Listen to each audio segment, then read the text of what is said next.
음, 안녕하세요. 예수님의 세족식 이야기, 다들 잘 아시죠? 보통은 그 겸손과 섬김의 상징으로 많이들 기억하실 텐데요. 오늘 저희는 조금 다른 시각에서 이 이야기를 한번 보려고 합니다.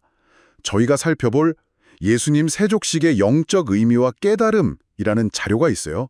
이게 이 사건에 쓰인 단어들의 원래 의미, 어원을 파고들면서 좀 특별한 영적 통찰을 제시하더라고요. 이 자료가 가진 독특한 분석을 한번 같이 따라가 보시죠. 네, 맞아요. 이 자료는 특히 그 발이라는 단어하고 씻다 닫은 행위, 이 두 가지에 주목합니다.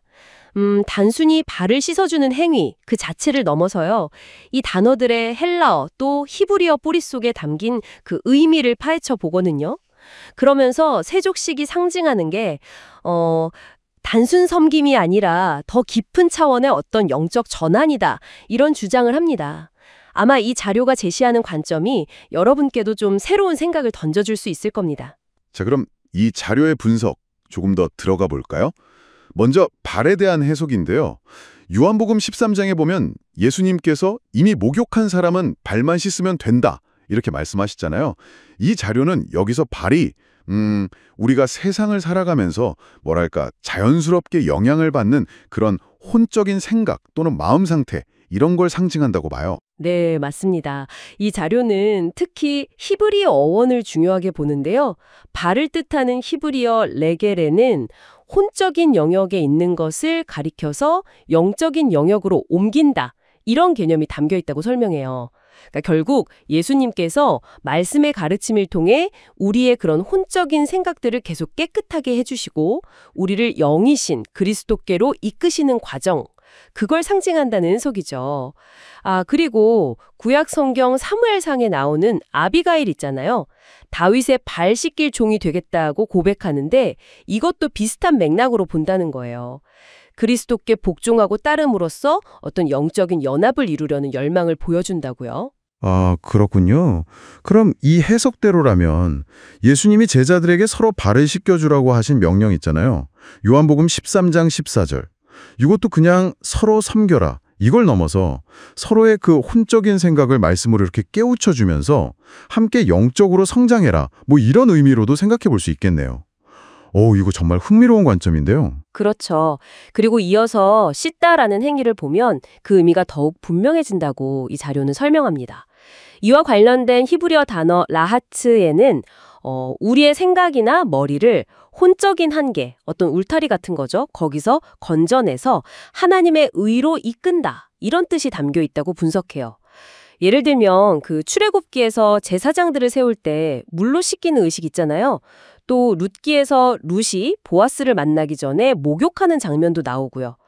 이런 것들이 다 이 자료에 따르면 혼적인 상태에서 벗어나 정결하게 되고 그리스도와의 연합을 준비하는 과정, 이것을 상징한다는 거죠. 그렇군요. 그럼 이 두 단어, 발과 씻다의 의미를 이 자료의 분석대로 종합해보면요. 세족식이라는 게 결국 예수님께서 우리의 그 혼적인 생각들, 그러니까 세상과 교류하면서 생긴 여러 생각들을 당신의 가르침으로 씻어주시고 그걸 통해서 우리를 혼의 영역에서 영의 영역으로 이렇게 옮겨주시는 어떤 깊은 영적 전환 과정이다. 이렇게 볼 수 있다는 거네요. 네, 바로 그겁니다. 그 영적 전환과 그리고 그 시작, 여기에 핵심이 있다고 이 자료는 강조해요. 요한복음 13장 5절에 씹기기를 시작하여 라는 구절이 나오는데 여기서 시작하다에 해당하는 헬라어 아르코나 히브리어 할랄이 그냥 행위의 시작 이상이라는 거죠. 특히 히브리어 할랄의 뿌리에는 갇혀있는 곳에 구멍을 내서 풀어주고 자유롭게 하다 이런 의미가 있다고 합니다. 그러니까 예수님의 세족식이 단순히 발을 씻는 행위의 시작을 넘어서 우리의 그 혼적인 한계, 그 울타리를 깨뜨리고 가르침으로써 우리를 영적으로 자유롭게 하시는 새로운 통치의 시작을 알리는 사건이다. 이렇게까지 해석하는 겁니다. 와, 정말 놀라운 해석인데요. 우리가 보통 겸손과 섬김의 행위로만 여겼던 그 세족식에 이 자료는 혼에서 영으로의 전환이라는 아주 구체적이고 심오한 영적 의미를 부여하고 있군요. 이 해석이 뭐랄까 우리가 기존에 알던 이해와 어떻게 연결될지 아니면 또 어떻게 다르게 봐야 할지 좀 생각해 보게 되네요. 네, 그렇죠. 이 자료의 분석은 세족식이 예수님께서 우리를 혼적인 존재에서 영적인 존재로 이끌어 가시는 그 과정, 또 그분의 사랑과 가르침, 그리고 영원한 언약의 성취를 보여주는 아주 중요한 상징이다라는 점을 강조하고 있습니다. 물론 이것은 이 자료가 제시하는 하나의 깊이 있는 해석이고요. 네. 자, 오늘 이 분석을 쭉 따라오시면서 한번 생각해 보시면 좋겠습니다.